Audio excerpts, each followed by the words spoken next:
Evangel ministries നിങ്ങൾക്കായി അവതരിപ്പിക്കുന്ന തിരുവചനം.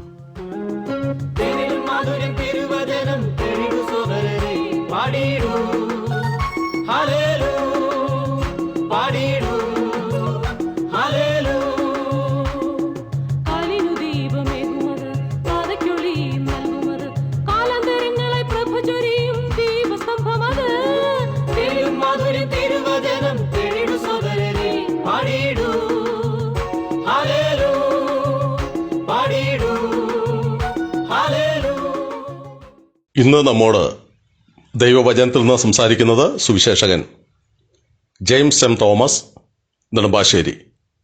പ്രാർത്ഥനയോടെ ശ്രദ്ധിച്ചാലും. ശമൂവേലിന്റെ 1-ാം പുസ്തകം 11-ാം അധ്യായം 1-2 വാക്യങ്ങൾ ശ്രദ്ധിച്ചാലും. അനന്തരം അമ്മോന്യനായ നാഹാശ് പുറപ്പെട്ടു വന്ന് ഗിലെയാദിലെ യാബേശിന് നേരെ പാളയം ഇറങ്ങി. യാബേശ് നിവാസികളൊക്കെയും നാഹാശിനോട്, ഞങ്ങളോട് ഒരു ഉടമ്പടി ചെയ്യണം, എന്നാൽ ഞങ്ങൾ നിന്നെ സേവിക്കാം എന്ന് പറഞ്ഞു. അമ്മോന്യനായ നാഹാശ് അവരോട്, നിങ്ങളുടെ വലങ്കണ്ണൊക്കെയും ചുഴന്ന് എടുക്കുകയും എല്ലാ ഇസ്രായേലിന്മേലും ഈ നിന്ന വരുത്തുകയും ചെയ്യും എന്നുള്ള സമ്മതത്തിന്മേൽ ഞാൻ നിങ്ങളോട് ഉടമ്പടി ചെയ്യാം എന്ന് പറഞ്ഞു. അങ്ങ് ശ്രദ്ധിക്കുന്നത് ഇവാഞ്ചൽ മിനിസ്ട്രീസ് ക്രമീകരിക്കുന്ന തിരുവചനം എന്ന വചന പഠന പരമ്പരയാണ്. ശമൂവേലിന്റെ 1-ാം പുസ്തകത്തെ അധികരിച്ചുള്ള 111-ാമത്തെ എപ്പിസോഡാണ് അങ്ങ് ശ്രദ്ധിക്കുന്നത്. ദൈവനാമത്തിൽ ഹൃദ്യമായി വചന കേൾവിയിലേക്ക് അങ്ങേ സ്വാഗതം ചെയ്യുന്നു. നാം ഓർത്തതുപോലെ പിശാചിൻ്റെ പ്രതിപുരുഷനായി നിന്നുകൊണ്ട് അമ്മോന്യനായ നാഹാശ് ദൈവത്തിന് ജനമായ ഇസ്രയേലിനെ വെല്ലുവിളിക്കുന്ന, യാബേശ് നിവാസികളെ വെല്ലുവിളിക്കുന്ന ചരിത്രമാണ് കാണുവാൻ സാധിക്കുന്നത്. യാബേശ് നിവാസികൾ ഭയം മൂലം ഇറങ്ങി അവൻ്റെ അടുക്കൽ വന്ന് ഉടമ്പടി ചെയ്യുവാൻ ആവശ്യപ്പെടുമ്പോൾ അവൻ പറഞ്ഞ കാര്യമാണ് 2-ാം വാക്യത്തിൽ നാം കണ്ടത്. ആ 2-ാം വാക്യം ഇങ്ങനെയാണ്: അമ്മോന്യനായ നാഹാശ് അവരോട്, നിങ്ങളുടെ വലങ്കണ്ണൊക്കെയും ചുഴന്നെടുക്കണം, എല്ലാ ഇസ്രായേലിന്മേലും ഈ നിന്ന വരുത്തണം, ഈ ഉടമ്പടി മേൽ ഞാൻ നിങ്ങളോട് കാര്യങ്ങൾ തുടർന്ന് പ്രവർത്തിക്കാം എന്നുള്ളതാണ് അവൻ പറയുന്നത്. നാം ഓർത്തതുപോലെ അവൻ്റെ ചിന്താഗതി ഒന്നാമതായിട്ട് ദൈവജനമായ ഇസ്രയേലിനെ, യാബേശ് നിവാസികളെ വളരെ നിസാരമായി തോൽപ്പിക്കാം എന്നുള്ളതാണ്. എന്നാൽ അവനൊരു കാര്യം മറന്നുപോയി: ദൈവജനത്തോടൊപ്പം സർവശക്തനായ ദൈവമുണ്ട് എന്നുള്ള സത്യം. അവൻ്റെ ചുറ്റുപാടും അവനൊന്ന് കണ്ണോടിച്ചിരുന്നെങ്കിൽ, അവൻ്റെ ചരിത്രം ചുറ്റുപാടും ഒന്ന് തിരഞ്ഞിരുന്നെങ്കിൽ തീർച്ചയായിട്ടും അവനത് മനസ്സിലാകുമായിരുന്നു. ഓർക്കുക, ദൈവജനം ഭയപ്പാടോടെ നിൽക്കേണ്ടി വരുമ്പോൾ, അല്ലെങ്കിൽ നാം ഭയപ്പെടുന്ന സന്ദർഭങ്ങളിൽ ഇത് വളരെ വ്യക്തമായി ഓർമ്മപ്പെടുത്തട്ടെ: നമ്മോടൊപ്പം സ്വർഗത്തിലെ സർവശക്തനായ ദൈവമുണ്ട്. നാം തകർന്നു പോകേണ്ടെന്ന ആവശ്യമില്ല. നമ്മെ വഴി നടത്തുവാൻ, നമ്മെ പരിപാലിപ്പാൻ കെൽപ്പുള്ള ഇസ്രായേലിൻ്റെ പരിപാലകനായ ദൈവം ഉറങ്ങാതെ മയങ്ങാതെ തൻ്റെ ജനത്തിനു വേണ്ടി ജാഗരിക്കുന്നുണ്ട്. അതുതന്നെയുമല്ല, അവൻ ഇസ്രായേലിൻ്റെ മേൽ നിന്ന വരുത്തുവാൻ, സകല ഇസ്രായേലിയുടെ മേലും നിന്ന വരുത്തുവാൻ, എല്ലാ ഇസ്രായേലിൻ്റെ മേലും നിന്ന വരുത്തുവാൻ ആഗ്രഹിക്കുന്നു. ഇത് പിശാചിൻ്റെ വലിയൊരു ആഗ്രഹമാണ്. ദൈവജനത്തെ നിന്ദിക്കുക. കാൽവറിയുടെ ക്രൂശിൽ നമ്മുടെ പ്രാണപ്രിയനായ കർത്താവ് കിടക്കുമ്പോൾ അവനെ നിന്ദിക്കുന്ന കാഴ്ച, നമ്മുടെ കർത്താവിനെ നിന്ദിക്കുന്ന കാഴ്ച വളരെ വ്യക്തമായി കാണുവാൻ കഴിയുന്നു. പിശാചെടുക്കുന്ന വലിയൊരു തന്ത്രമാണിത്.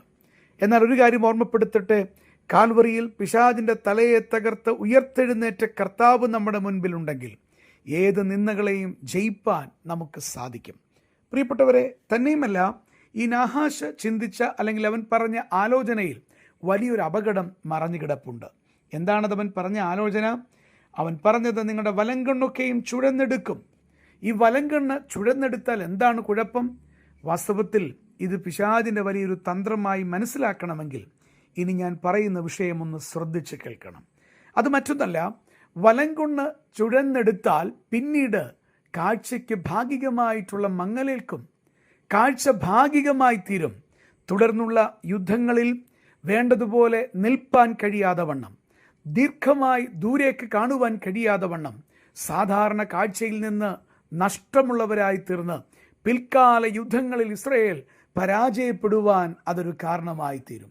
പ്രിയപ്പെട്ടവരെ, നോക്കുക, എത്ര വലിയ തന്ത്രമാണ് പിശാച് ഇവിടെ എടുക്കുന്നത്. പ്രത്യക്ഷത്തിലൊക്കെ ഇത് അല്പം നിസാരമെന്നോ അല്ലെങ്കിൽ ക്രൂരമെന്നൊക്കെ തോന്നി വിട്ടുകളയുവാൻ സാധ്യതയുണ്ട്. എന്നാൽ ദൂരേക്ക് നോക്കുമ്പോൾ വലിയ അനർത്ഥങ്ങൾ പിൽക്കാലത്ത് വരുത്തുവാൻ കഴിയുന്നതും യുദ്ധങ്ങളിൽ തോൽക്കുവാൻ മുഖാന്തരമാകുന്നതുമായ വിഷയമാണ് നമുക്കിവിടെ കാണുവാൻ കഴിയുക.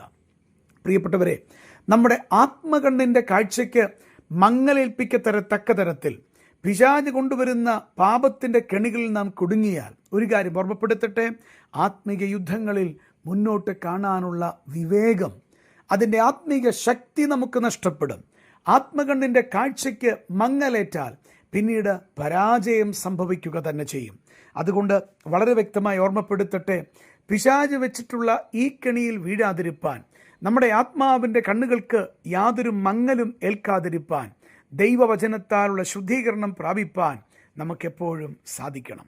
ശത്രു ആഗ്രഹിക്കുന്നത് ദൈവജനത്തിൻ്റെ ആത്മീക തിമിരത്തിൻ്റെ ജീവിതമാണ്. എന്നാൽ ദൈവം ആഗ്രഹിക്കുന്നത് ദൈവവചനത്തിൻ്റെ അത്ഭുതങ്ങളെ കാണേണ്ടതിന് നമ്മുടെ കണ്ണുകൾ പ്രകാശിപ്പിക്കപ്പെടുന്ന തരത്തിൽ അത് ശോഭയുള്ളതായ എക്കാലഘട്ടങ്ങളിലും കാണണമെന്നുള്ളതാണ്. പ്രിയപ്പെട്ടവരെ, അതുകൊണ്ടാണല്ലോ വെളിപ്പാട് പുസ്തകം 3-ാം അധ്യായം 18-ാം വാക്യത്തിലേക്ക് വരുമ്പോൾ സഭകൾക്കുള്ള ദൂത് എഴുതുമ്പോൾ ഇങ്ങനെ വായിക്കുന്നത്, നിനക്ക് കാഴ്ച ലഭിക്കേണ്ടതിന് ലവോദിക്ക സഭയോട് ദൈവത്തിൻ്റെ ആത്മാവ് പറയുകയാണ്, കണ്ണിൽ എഴുതുവാൻ ലേപവും എന്നോട് വിലയ്ക്ക് വാങ്ങുവാൻ ഞാൻ നിന്നോട് ബുദ്ധി പറയുന്നു. സ്വർഗത്തിലെ ദൈവം കാഴ്ചപ്പാട് നഷ്ടപ്പെട്ട, ദീർഘദൂരമുള്ള കാഴ്ച നഷ്ടപ്പെട്ട, ആത്മീക പരിജ്ഞാനം നഷ്ടപ്പെട്ട, ആത്മീകമായ തിമിരം ബാധിച്ചിട്ടുള്ള അനേക വിശ്വാസികളെ നോക്കി ഈ കാലഘട്ടത്തിൽ പറയുന്നത് ഇതാണ്, നീ എന്ത് ചെയ്യണം? നീ കാഴ്ച ലഭിക്കേണ്ടതിന് കണ്ണിൽ എഴുതുവാൻ എന്നോട് നീ ലേപം വാങ്ങണം. പ്രിയപ്പെട്ടവരെ, ദൈവത്തിൻ്റെ അടുക്കലേക്ക് ചെന്ന് കർത്താവേ, എൻ്റെ ആത്മകണ്ണിന് ബാധിച്ചിട്ടുള്ള തിമിരത്തെ മാറ്റിത്തരുവാൻ അങ്ങനെ പ്രസാദിക്കണമേ എന്ന് പറയാനായിട്ട് സാധിക്കണം. ദൈവകുഞ്ഞാടിൻ്റെ മുൻപാകെ ഒന്ന് വീഴുവാൻ, ദൈവത്തിൻ്റെ പരിശുദ്ധാത്മാവിൻ്റെ അദമ്യമായ ശക്തിക്ക് മുൻപിൽ തന്നെത്താൻ കീഴ്പ്പെട്ടുകൊണ്ട്, കർത്താവേ, എൻ്റെ ആത്മകണ്ണിനെ ബാധിച്ചിട്ടുള്ള തിമിരത്തിന് ഒരു മങ്ങലിന് മാറ്റം വരത്തക്കവണ്ണം എന്നെ സഹായിക്കണമേ, അങ്ങെനിക്ക് ആ ലേപം തരണമേ. കർത്താവെ, അവിടുത്തെ വചനത്തിൻ്റെ അത്ഭുതങ്ങളെ കാണുവാൻ എനിക്ക് കൃപ തരണമേ എന്ന് പ്രാർത്ഥിപ്പാൻ സാധിക്കണം. വെളിപ്പാട് പുസ്തകത്തിൽ ദൈവത്തിൻ്റെ പരിശുദ്ധാത്മാവ് സഭകളോട്, ലവോദിക്ക സഭയോട് ബുദ്ധി ഉപദേശിക്കുന്നതായിട്ട് കാണുന്നു. അങ്ങനെയാണ് അവിടെ വായിക്കുന്നത്, ഞാൻ നിന്നോട് ബുദ്ധി പറയുന്നു. സ്വർഗത്തിലെ ദൈവം ഇന്ന് നമ്മോട് ബുദ്ധി ഉപദേശം നടത്തുകയാണ്. അതെന്താ? നമ്മുടെ കണ്ണിൻ്റെ കാഴ്ച നഷ്ടപ്പെടരുത്. മങ്ങിയിട്ടുള്ള ആ കാഴ്ച തിരികെ കൊണ്ടുവരുവാൻ, പിശാച് നമ്മളെ തോൽപ്പിക്കാതിരിക്കേണ്ടതിന്, ആത്മീക പോരാട്ടങ്ങളിൽ പരാജയപ്പെട്ടു പോകാതിരിക്കേണ്ടതിന് ആ കണ്ണിൻ്റെ കാഴ്ച എന്നും നിലനിൽക്കേണ്ടത് വളരെ ആവശ്യമാണ്. അതുകൊണ്ട് എന്തെങ്കിലും കാഴ്ചപ്പാടിന് മങ്ങൽ സംഭവിച്ചിട്ടുണ്ടെങ്കിൽ, ഏതെങ്കിലും തരത്തിലുള്ള വീഴ്ചകൾ വന്നു പോയിട്ടുണ്ടെങ്കിൽ, ദൈവത്തിൻ്റെ പരിശുദ്ധാത്മാവിൻ്റെ മുൻപിൽ യാതൊരു തരത്തിലുമുള്ള ഒരു ഉപാശാന്തിയും പറയാതെ വീണ് കിടക്കുവാൻ, കർത്താവേ, എൻ്റെ കണ്ണിൻ്റെ കാഴ്ച എനിക്ക് തിരികെ ലഭിക്കണം, അവിടുത്തെ വചനത്തിൻ്റെ കാഴ്ച കാണുവാൻ എന്നെ സഹായിക്കണം. ഇത് ഹൃദയപൂർവ്വം പ്രാർത്ഥിപ്പാനായിട്ട് എത്ര പേർക്ക് മനസ്സുണ്ട്? അതാണ് ദൈവത്തിൻ്റെ ആത്മാവ് ഇപ്പോൾ ചോദിക്കുന്നത്. ആ ക്രൂശിൻ്റെ ചുവട്ടിലേക്കൊന്ന് വന്ന് ദൈവകുഞ്ഞാടിൻ്റെ മുൻപാകെ തന്നെത്താനൊന്ന് താഴ്ത്തി പരിശുദ്ധാത്മാവിൻ്റെ ശബ്ദത്തിന് മുൻപിൽ, കർത്താവേ, എൻ്റെ കാഴ്ചയുടെ മങ്ങൽ മാറ്റുവാൻ അങ്ങ് പ്രസാദിക്കണമേ എന്ന് പറയുവാനായിട്ട് ദൈവത്തിൻ്റെ പരിശുദ്ധാത്മാവ് അങ്ങ് കൃപ തരട്ടെ എന്ന് പ്രാർത്ഥിച്ചുകൊണ്ട് വാക്കുകൾ നിർത്തുന്നു. ദൈവം അനുഗ്രഹിക്കട്ടെ. ഈ സന്ദേശം ശ്രദ്ധിച്ച എല്ലാ പ്രിയപ്പെട്ടവർക്കും കർത്തൃനാമത്തിൽ നന്ദി. ബൈബിൾ കറസ്പോണ്ടൻസ് കോഴ്സിൽ ചേർന്ന് പഠിക്കുവാൻ ആഗ്രഹിക്കുന്നവർ മേൽവിലാസം അയച്ചു തന്നാലും പ്രാർത്ഥനാ വിഷയങ്ങളും അറിയിക്കുമല്ലോ.